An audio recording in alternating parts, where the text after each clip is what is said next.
Hello दोस्तों, स्वागत है आप सभी लोगों का राजस्थान एकेडमी पर। मैं प्रवीण सिंह आप सभी लोगों के साथ में, जैसा कि आप सभी लोग जानते हैं, लगातार विभिन्न प्रकार की प्रतियोगी परीक्षाओं के लिए आपके साथ में जुड़ा हुआ हूं।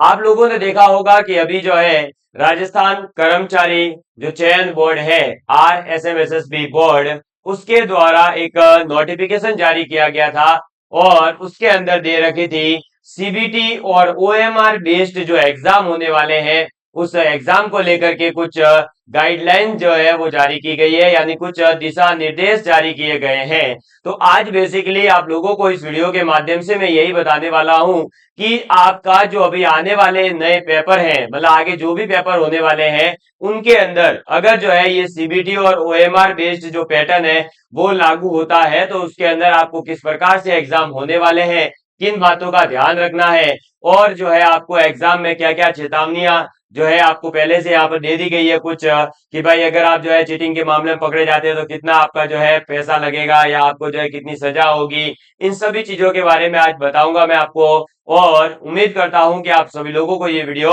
पसंद आएगा। तो सबसे पहले तो देखिए, यहाँ पर जो है OMR का मतलब आप लोग सभी जानते ही है क्या होता है। तो एक पेपर होता है जिसके ऊपर क्या होता है, एक क्वेश्चन के सामने डॉट्स होते हैं और उसे OMR को जो है कंप्यूटर से चेक किया जाता है।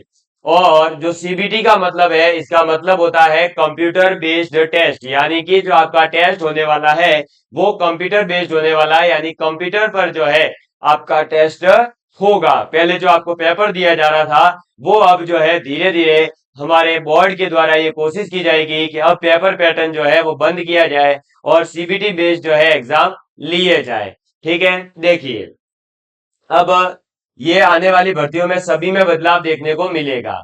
ये जो है नोटिफिकेशन पूरा दे रखा है, इसके अंदर जो है 20 से 25 पॉइंट दे रखे हैं। सभी पॉइंट वाइज मैं आपको नहीं पढ़ के बताने वाला, मैं आपको जो मुख्य बिंदु है वो आपको समझा देता हूं। बाकी ये पूरी PDF हमारे Telegram channel Rajasthan academy Sirohi पर अवेलेबल है। सबसे पहले तो आपको इसके अंदर जो पहला पॉइंट दे रखा है वो एक अच्छा पॉइंट है, और वो ये दे रखा है कि आपका जो ई प्रवेश पत्र होता है, यानी जो आपका एडमिट कार्ड है, वो आपकी खुद की जो SSO ID है उस पर भी आ जाएगा। और इसके अलावा आप अगर वेबसाइट पर जाकर के डाउनलोड करना चाहे तो वहां से भी आप जो आपका प्रवेश पत्र है उसको डाउनलोड कर पाएंगे। ठीक है, ई प्रवेश पत्र डाउनलोड कर लिया।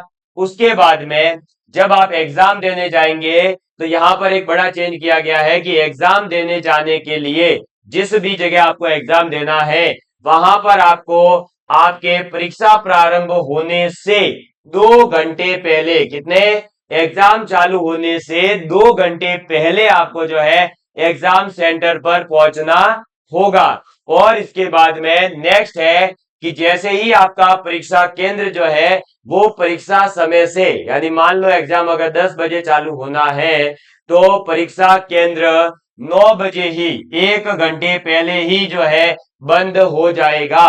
फिर आप ये नहीं कह सकते कि सर अभी 1 घंटा बाकी है मुझे एंट्री दे दीजिए, नहीं, आपको प्रवेश नहीं दिया जाएगा। ठीक है, ये स्पष्ट यहाँ लिखा हुआ है। तो इस बात का आपको ध्यान रखना है कि एग्जाम सेंटर पर आपको एक तो अब 1 घंटे पहले पहुंचना पड़ेगा। क्लियर। इसके बाद देखिए, आपका अभ्यर्थी जो है वहां पहुंचेगा परीक्षा केंद्र पर और बाहर आपका सीटिंग अरेंजमेंट लगा हुआ है। उस सीटिंग अरेंजमेंट को देख करके आपको अपना कंप्यूटर लैब कौन सी है पहले तो ये पता लगाना है, और फिर उस कंप्यूटर लैब के अंदर जो ब्लॉक है आपका उसका पता लगाना होगा। फिर वो पता लगाने के बाद आप अपने जो है प्रवेश पत्र और उसके साथ में कोई आधार कार्ड वगैरह जो ID प्रूफ होता है वो लेकर के आप अपनी लैब की तरफ जो है जाएंगे, यानी अपने लैब पर जो आपका कंप्यूटर है लैब के अंदर वहां पहुंच जाइएगा। इसके बाद में देखिए, जो आपके पास में इन्विजिलेटर आएंगे है ना, उनके द्वारा आपके लिए आपके पास में पूरा आकर के आपकी फोटो बायोमेट्रिक रजिस्ट्रेशन होगा। क्या होगा, उस लैब के अंदर फोटो बायोमेट्रिक रजिस्ट्रेशन होगा, और वह रजिस्ट्रेशन कंप्लीट होने के बाद में है जो है आपको हमारे जो वहां पर शिक्षक लगे रहते हैं, इन्विजिलेटर्स जो लगे रहते हैं, वो आपको एक तो यूजर ID देंगे और एक पासवर्ड दे देंगे। जैसे ही आपको यूजर ID और पासवर्ड मिलेगा, आप कंप्यूटर पर बैठते ही जो आपकी सीट दे रखी है वहां बैठने के बाद आप कंप्यूटर में आपका पासवर्ड और यूजर आईडी लॉग इन करेंगे तो आपके पास में जो है वो कंप्यूटर ऑन होगा। क्लियर। उसके बाद देखिए आगे बात करते हैं। तो नेक्स्ट क्या इंपॉर्टेंट पॉइंट है कि इसके अंदर आप सभी को जैसे ही आप यूजर आईडी से लॉगिन होंगे अपने आसपास जो आपका कंप्यूटर है उस कंप्यूटर के अंदर आपको माउस और कीबोर्ड लगे हुए रहते हैं तो उनको आप चेक कर लीजिएगा। जो आपका मॉनिटर है वो प्रॉपर तरीके से काम कर रहा हो ये चेक कर लेना। आसपास में कोई वायरिंग वगैरह आपके पैरों में नहीं आ रही हो ये देख लेना। ये सब कुछ करने का कार्य आपका होगा। यहाँ स्पष्ट लिखा हुआ है ये सभी जांच किसके द्वारा की जाएगी। तो ये सभी जांच जो है स्वतः ही करनी पड़ेगी। यहाँ पर कोई आकर के आपको नहीं बताने वाला कि चाहिए खराब है आपके। ठीक है। फिर जैसे ही आपको जो है पासवर्ड और वो मिल जाएंगे उसके बाद में आपको क्या करना है मॉक टेस्ट लॉग इन करना होगा। वहां पर क्या दिखेगा आपको एक बटन दिखेगा मॉक टेस्ट लॉग इन यानी कि एक चेकिंग होगी। मॉक टेस्ट का मतलब क्या होता है आप एग्जाम से पहले जो मॉक टेस्ट देते हैं उसका मतलब क्या है एग्जाम से पहले एग्जाम देना। तो वैसे ही वहां पर भी ऑनलाइन एग्जाम देने से पहले आपको मॉक टेस्ट दिलवाया जाएगा।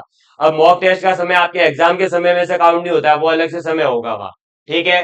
जैसे ही आप वहां लॉग इन करेंगे मॉक टेस्ट हो जाएगा वहां आपको छोटे छोटे एक दो क्वेश्चन आएंगे उससे पता चलेगा कि कैसा तो आपके एग्जाम के अंदर जो है क्वेश्चन पैटर्न रहेगा और किस प्रकार से आपको वहां क्वेश्चन जो है दिखने वाले हैं टाइमिंग कहाँ दिखेगी क्वेश्चन के ऑप्शन कहाँ दिखेंगे। क्लियर। ये सब चीजें वहां आपको मॉक टेस्ट के माध्यम से पता चलेगी। अगर मॉक टेस्ट में कोई भी प्रॉब्लम आ रही है तो आप वहां जो है इसका सॉल्यूशन करवा सकते हैं। इसके बाद में मॉक टेस्ट जो होगा उसका कोई मूल्यांकन होने वाला है नहीं ये बात तो आपको पता ही होगी। इसके बाद में देखिए जैसे ही आपके पास में लैब में आपने कंप्यूटर को लॉगिन करा कंप्यूटर ऑन हो गया उसके बाद में आपके पास वीक्षक आएंगे यानी इन्विजिलेटर आएंगे और वह इन्विजिलेटर आपको एक ओएमआर सीट देंगे। क्या देंगे ओएमआर सीट देंगे। इसका मतलब क्या हुआ कि आपको जो भी क्वेश्चन है उसका आंसर अपने कंप्यूटर पर जो है नहीं सेलेक्ट करना है या कंप्यूटर पर टिक नहीं करना है। समझ में आ गई बात। क्योंकि आपको दी जा रही है ओएमआर सीट तो आपको कंप्यूटर तो केवल क्वेश्चन दिखाने के लिए होगा उसका आंसर जो है वो आपको जो ओएमआर सीट दी जाएगी उसके अंदर ही फिल करना है। अभी ओएमआर फिल करने का भी यहाँ पर नया रूल लाया गया है वो भी देखेंगे।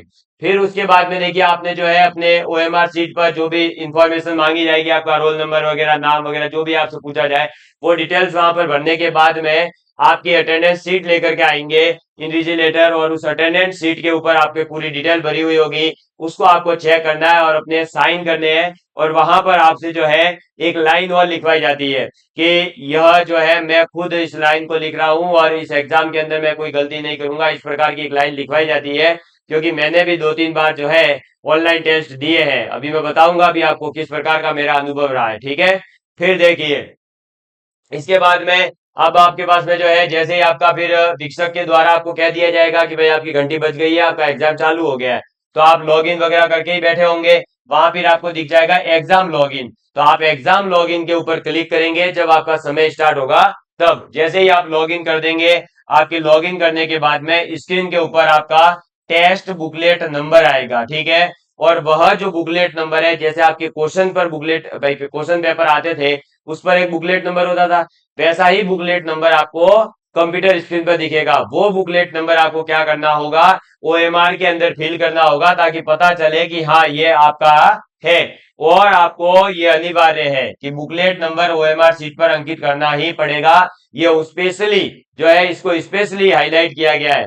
तो आप ऐसा नहीं हो कि बुकलेट नंबर छोड़ करके आ जावे क्योंकि हो सकता है कि आपके पास में बैठा हुआ विद्यार्थी जो है उसके क्वेश्चन नंबर्स को चेंज किया गया हो और आपके क्वेश्चन नंबर को चेंज किया गया हो तो ये जो है आपकी बुकलेट नंबर से पता चलेगा कि कौन सा पेपर था और उसका आंसर कौन से क्वेश्चन में है। ठीक है। इस प्रकार से पैटर्न जैसे आपके ना कोड वाइज आते थे ना वैसा ही यहाँ पर भी चेंज होगा इसलिए आपको इस बात का ध्यान रखना है। इसके बाद में जो आपकी सीबीटी परीक्षा की जो भी गाइडलाइंस है जो ये आपको अभी पढ़ाई जा रही है इसी प्रकार से वहां पर भी 3-4 गाइडलाइंस होगी। उन गाइडलाइंस को आपको कंप्लीट पढ़ना है और उसके बाद एक एक जो है आई एग्री का बटन आएगा उसके ऊपर आपको क्लिक कर देना है। उसके बाद जैसे ही आप क्लिक कर देंगे तो आपके पास में जो है काउंट डाउन स्टार्ट हो जाएगा अब यदि मेरे एग्जाम में तो 10 का हुआ करता था जब रेलवे का एग्जाम दिया तब। हो सकता है आपके 5 हो 3 हो, वो आपका बोर्ड डिसाइड कर लेगा। काउंट डाउन स्टार्ट हो जाता है और जैसे ही काउंट डाउन स्टार्ट होगा 1 होते ही फिर आपका पेपर शुरू हो जाता है। और उसके बाद में आपके सामने एक टाइमिंग पर, है ना, एक समय पर एक एक क्वेश्चन आपको दिखाया जाएगा, उसके ऑप्शंस भी आपके सामने आते रहेंगे। क्लियर? इसके बाद में देखिए आपको जो है कहीं पर भी ओएमआर के अंदर ही आंसर फिल करने हैं। आप ये मत सोचना कि कंप्यूटर के अंदर टिक कर दिए, नहीं, वो काउंट होंगे ही नहीं, क्योंकि कंप्यूटर में टिक करने का कोई ऑप्शन मिलेगा ही नहीं आपको। और अभ्यर्थी को ध्यान यही देना है कि कंप्यूटर स्क्रीन पर एक समय पर एक ही क्वेश्चन दिखेगा। ठीक है? इसके अलावा आपके पास में कितना समय बचा है, यानी शेष आपका रिमेनिंग टाइमिंग कितना है, वो रिमेनिंग टाइमिंग आपको कंप्यूटर स्क्रीन के ऊपर हर क्वेश्चन के आगे जो है स्क्रीन में साइड में इस प्रकार से इधर घड़ी चलती रहती है। ठीक है ना? वो आपको साइड में दिखाता रहेगा, समय आपको बताता रहेगा कि अब आपका कितना समय बचा है। ये ध्यान रखना, हुआ कितना समय ये नहीं बताएगा, वो कितना समय बचा है वो बताता है। ठीक? इसके बाद में देखिए आप जो है उसका समय का उपयोग करके आप सही तरीके से एग्जाम दे पाएंगे। अब मेन बात आ जाती है कि आपके पास में जो ओएमआर सीट आने वाली है, उस ओएमआर सीट के अंदर सबसे पहला पॉइंट ये है कि 5 ऑप्शन मिलेंगे, A B C D E. कितने ऑप्शन मिलेंगे? 5 ऑप्शन मिलने वाले हैं। तो पहली चीज तो ये यहाँ पर ध्यान रखना। अब 5 ऑप्शन में से जो 4 ऑप्शन होंगे स्टार्टिंग के, क्या ये जो 4 एबीसीडी होंगे वो तो आपके उत्तर होंगे, यानी इन चारों ऑप्शन में से कोई ना कोई एक उत्तर होगा। लेकिन जो पांचवा ऑप्शन ई है वो आपका होगा कि उत्तर नहीं देना है, इस प्रकार से। ठीक है? उत्तर नहीं देना है, ये आपका पांचवा ऑप्शन रहेगा। कौन सा? उत्तर नहीं देना है, मतलब आपको छोड़ करके आना है। और बाकी के 4 क्वेश्चन जो है वो आपके ऑप्शन रहेंगे, तो आप जो भी 5 में से सिलेक्ट करेंगे उसके अकॉर्डिंग आपकी कॉपी जो है ओएमआर चेक होगी। अब इसमें ध्यान ये रखना है कि आप जो ओएमआर भरेंगे वो तो वैसे आपको पता ही होगा, जेल पेन से नहीं भरनी चाहिए, बॉल पेन से ही भरनी चाहिए। ठीक है? और अब इसके अंदर आपको अगर कोई क्वेश्चन का आंसर नहीं देना है तो आपका यह अनिवार्य है कि आपको ई ऑप्शन को गहरा करना ही पड़ेगा। यानी आप ये नहीं कर सकते, पहले जैसे कोई क्वेश्चन सॉल्व नहीं करना होता था तो हम ये कर देते कि क्वेश्चन छोड़ करके आ गए, ठीक है, ओएमआर के अंदर उसको फिल ही नहीं किया। लेकिन अब जो है आपके पास पांचवा ऑप्शन यही होगा कि मैं इसका उत्तर नहीं देना चाहता, तो भी आपको उसको फिल करना ही पड़ेगा। समझ में आ गई बात? अब किसी के दिमाग में आ रहा हो सर मैं फिल नहीं करूंगा तो क्या होगा, उसका भी प्रावधान है। यदि जो है पांचवें विकल्प को आपने टिक नहीं किया है, ठीक है, पांचों विकल्प में से आपने किसी को टिक किया ही नहीं भाई, ना तो आपने उत्तर दिया ना ही आपने ई वाले को भी किया सेलेक्ट, तो पांचों ही ऑप्शन अगर आपने खाली छोड़े हैं तो फिर आपका उस क्वेश्चन का 1/3 मार्क्स आपका काटा जाएगा। यानी आपका अब कोई क्वेश्चन छोड़ करके आते हो, कोई भी ऑप्शन टिक नहीं करते हो, तो आपका 1/3 काटा जाएगा। ठीक है? अगर आता है तो स्टार्टिंग के 4 ऑप्शन में से आंसर टिक कर देना, नहीं आता है तो पांचवा ऑप्शन तो भरना ही भरना है आपको। इस बात का ध्यान रखें, अदरवाइज 1/3 कटेगा। अब आपके दिमाग में आ रहा होगा सर कोई बात नहीं, 1/3 मेरे तो कटा है, घट जाए तो कोई दिक्कत नहीं है, मेरे को तो करनी चीटिंग ही है। ये सब चीटिंग के मामलों को रोकने के लिए है, क्योंकि कई बार ऐसा देखा गया है कि चीटिंग किस प्रकार से हुई है, ओएमआर खाली छोड़कर चला गया था, बाद में किसी ने ओएमआर भरी थी, तो अब जो है अगर उसके पास ऑप्शन ही नहीं होगा ओएमआर भरने का तो वो कैसे भरेगा। तो अगर दिमाग लगा रहा हो कोई विद्यार्थी कि मैं पांचवा ऑप्शन जो है सभी क्वेश्चन का छोड़कर आऊंगा, मेरी मर्जी होगी उतने क्वेश्चन का, तो उसका भी एक प्रावधान है। देखो क्या प्रावधान है उसका? उसका ये प्रावधान है कि अगर आपने 10% से ज्यादा, यानी मान लो एग्जाम में 100 क्वेश्चन आ रहे हैं, तो 100 में से 10 से ज्यादा ऐसे क्वेश्चन है जिनका आपने कोई ऑप्शन सेलेक्ट नहीं किया, पांचों में से, है ना, कितने, 10% से अधिक अगर आपके क्वेश्चन ऐसे हैं जिनका आपने कोई भी ऑप्शन टिक नहीं किया है, तो आपको जो है परीक्षा के लिए अयोग्य घोषित कर दिया जाएगा। क्या कर दिया जाएगा? अयोग्य घोषित कर दिया जाएगा। ठीक है? तो ये आपको ध्यान रखना है। और इसके बाद में जो भी आपके पास में आपने भाई ओएमआर भरी, उसके बाद ओएमआर आप देख रहे हो, तो आपको ओएमआर देखने के लिए, है ना, कि आपने सभी ऑप्शन टिक किए या नहीं किए, कहीं पर जो है मुझे पांचवा ऑप्शन टिक करना है तो वो कर दिया या नहीं करा। इस प्रकार का पूरा जांच कार्य करने के लिए आपको अलग से 10 मिनट का समय दिया जाएगा। यानी अगर 3 घंटे का एग्जाम है तो अगर आपको जरूरत है तो आपको 10 मिनट एक्स्ट्रा यानी 3 घंटे और 10 मिनट दिए जाएंगे। क्लियर? इसके बाद में परीक्षा अवधि समाप्त होने के बाद वो ऑटोमेटिकली जो है आपकी परीक्षा की स्क्रीन होगी कंप्यूटर की, वो ऑटोमेटिक क्लोज हो जाती है।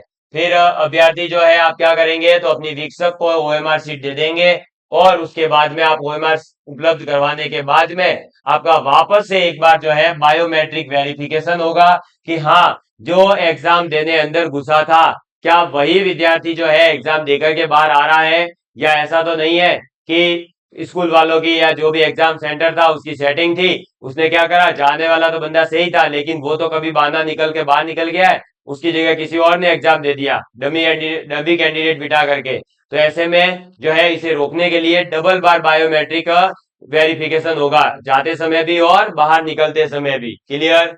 फिर इसके बाद में देखिए अगर कोई दिव्यांगजन है तो उसके लिए जो आपका प्रवेश पत्र है वो 3-4 दिन पहले ही आपको जो है बता दिया जाएगा भाई आपका एग्जाम सेंटर वगैरह कहाँ है। तो आपको 3 दिन पहले जो है जो भी दिव्यांगजन है उनको 3 दिन पहले एक आवेदन पत्र होगा और जो आपके समस्त जो सीएमएचओ होते हैं ना, चिकित्सा अधिकारी जो सक्षम है भाई अपना ये प्रूफ देने में कि हाँ आप ये इलिजिबल, ऐसे नहीं कि किसी नर्सिंग स्टाफ से लिखवा कर लेकर गए, नहीं, सक्षम चिकित्सा अधिकारी यानी सीएमएचओ ब्लॉक लेवल का कोई डॉक्टर है उससे आपको प्रमाण पत्र लिखवाना होगा और वह जो है आपको भौतिक रूप में केंद्र अधीक्षक जो होते हैं उनको देना होगा। फिर वो उसकी जांच वाच करेंगे और उसके बाद में आपको जो है 20 मिनट अगर प्रति घंटे के हिसाब से एक्स्ट्रा दिए जाएंगे, क्योंकि आप क्या है दिव्यांगजन है तो दिव्यांगजन को जैसे अगर 3 घंटे का अगर आपको पेपर का समय मिल रहा है ना तो दिव्यांगजन को 4 घंटे मिलेंगे क्योंकि 1 घंटे के पीछे 20 मिनट एक्स्ट्रा, तो 3 घंटों के पीछे 60 मिनट एक्स्ट्रा यानी 4 घंटे उनको मिलेंगे। क्लियर? और प्रवेश जो परीक्षा का प्रवेश पत्र है वो मास्टर प्रारूप परीक्षा समाप्त होने के अगले 2 दिन में ही बोर्ड की वेबसाइट पर आपको उपलब्ध करवा दिया जाएगा और उसमें आपके जो भी उत्तर वगैरह है उन सभी का रिव्यू दिया जाएगा कि आपने कौन सा ऑप्शन टिक किया है और आंसर क्या था। समझ में आ गई बात? मतलब आपकी जो आंसर की वगैरह आने की भेजामारी थी वो अब वेट करने की जरूरत नहीं पड़ेगी, दूसरे ही दिन जो है आपको क्या कर दी जाएगी, उसकी आंसर की प्रोवाइड कर दी जाएगी। तो अब जो है ये आपके पास में हो हल्ला मचाते थे बड़ा बड़ा कोचिंगों वाले कि हाँ भैया लो ये आंसर की हमने निकाली, सबसे पहले मैंने आंसर की निकाली। अरे भाई आंसर की निकालने से क्या होता है, जस्ट एक चेकिंग होती है। अब उसमें भी जो है कई लोग ये समझने लग जाते हैं कि हम बड़े 30 मार्क आए, तो अब वो इसने बंद कर दिया, बोर्ड वालों ने कहा आप निकालते रहना आंसर की तुम अपनी। ठीक है, इसके बाद देखो चेतावनी क्या है, तो भैया जो भी आप चीटिंग वगैरह करोगे है ना, अगर इसमें आप पकड़े जाते हो या आप सोशल मीडिया पर किसी भी प्रकार की भ्रामक जानकारी प्रोवाइड करते हो तो आपको जो है क्या होगा, तो राजस्थान सार्वजनिक परीक्षा भर्ती के अनुसूचित साधनों की रोकथाम के लिए जो अधिनियम 2022 लाया गया था और उसमें संशोधन किया गया 2023 में, उसके अनुसार क्या किया गया है तो देखो 10 लाख से लेकर 10 करोड़ तक का तो आपके ऊपर दंड लगेगा। कितना? 10 लाख रुपए से लेकर 10 करोड़ तक का, और 10 वर्ष से लेकर के आपको आजीवन कारावास तक की जो है इसके अंदर सजा दी जा सकती है। ठीक है, और जिसके अंतर्गत कठोर कानूनी कार्रवाई भी की जाएगी और साथ ही साथ जो अभ्यर्थी है उसको आगे की परीक्षाओं के लिए डिबार कर दिया जाएगा यानी विवर्जित कर दिया जाएगा, यानी उसको आगे अब कोई भी परीक्षा देने का अधिकार नहीं रहेगा। ठीक है, तो ये बात आपको याद रखनी है। अब आपको इसके अंदर जो है थोड़ा सा ये समझ में आ गया होगा कि आपको पेपर कैसे होने वाला है। अब मैं अपना पर्सनल एक्सपीरियंस बता दूं तो देखिए इसी प्रकार से जैसे आपके सामने स्क्रीन चल रही है ना, ऐसे ही आपके सामने कंप्यूटर की स्क्रीन आएगी, उसके ऊपर क्वेश्चन होगा क्वेश्चन नंबर के साथ में, और आगे 4 और 5 ऑप्शन हो जाएंगे इसमें, जैसे अभी तो है ना, पहले मेरे तो रेलवे में 4 ही आए थे, 5 ऑप्शन आएंगे और फिर आपको एक एक क्वेश्चन सॉल्व करना है, एक टाइम पर एक ही क्वेश्चन आएगा। ठीक है, और एक एक क्वेश्चन आप स्क्रॉल भी नहीं कर सकते, इसमें ध्यान रखना, ऐसा नहीं है कि आप पहले क्वेश्चन से सीधे ही 75वें क्वेश्चन पे चले गए या 100वें क्वेश्चन पे, नहीं, एक टाइम पर एक क्वेश्चन, यानी क्वेश्चन आ गया है आप उसको सॉल्व नहीं करते हैं तो आगे एक क्वेश्चन बढ़ सकते हैं। ऐसा नहीं होगा कि 10-15 क्वेश्चन आप आगे चले गए, नहीं, स्क्रॉलिंग का ऑप्शन नहीं रहता है, एक एक क्वेश्चन आप जो है आगे बढ़ सकते हो। क्लियर? तो अब इसमें जो है आप ये ध्यान रखें कि अब आपको पेपर जब भी सॉल्व कर रहे हैं तो पहले क्वेश्चन से तो एक तो शुरुआत करें और अंतिम तक जाने का पूरा प्रयास करें। ऐसे नहीं कि पहला क्वेश्चन इस सब्जेक्ट का है तो मेरे ये नहीं करना है, मेरे इस सब्जेक्ट वाला पोर्शन करना है, ऐसे नहीं होगा। अब आपका पेपर पैटर्न चेंज हो रहा है तो अब आप अपनी भी आदतों को चेंज कर दीजिए, क्योंकि मैंने कई बार कहा करता हूं ना कि बदल जाओ वक्त के साथ में, या फिर वक्त बदलना सीख जाओ। मजबूरियों को कोसने से कुछ नहीं होने वाला, हर हाल में चलना सीख जाओ। ठीक है, तो आपको जो है अब नए पैटर्न के अकॉर्डिंग अपनी तैयारी करनी है। हालांकि इसमें कोई ज्यादा बड़ा चेंज है नहीं, जहां पहले आपके हाथ में पेपर आया करता था अब वो पेपर आपको स्क्रीन पर दिखाया जाएगा। आखिर में आंसर तो आपको ओएमआर शीट पर ही फिल करने हैं। ठीक, तो अब इसके लिए आप ज्यादा पैनिक नहीं हो गए, आप अपनी नॉलेज पर और अपनी तैयारी पर ध्यान देंगे तो ऑब्वियस सी बात है कि अगर क्वेश्चन आ रहा है तो चाहे कंप्यूटर स्क्रीन पर दिखे, चाहे पेपर में आए, चाहे हाथ पर दिखे, चाहे कोई बोले हमें आंसर आता है तो हम टिक कर पाएंगे। तो अब पढ़ने वाले बच्चों के लिए थोड़ा सा अच्छा होने वाला है, इसलिए आप अपनी मेहनत जारी रखिएगा। तो धन्यवाद, जय हिंद, जय भारत।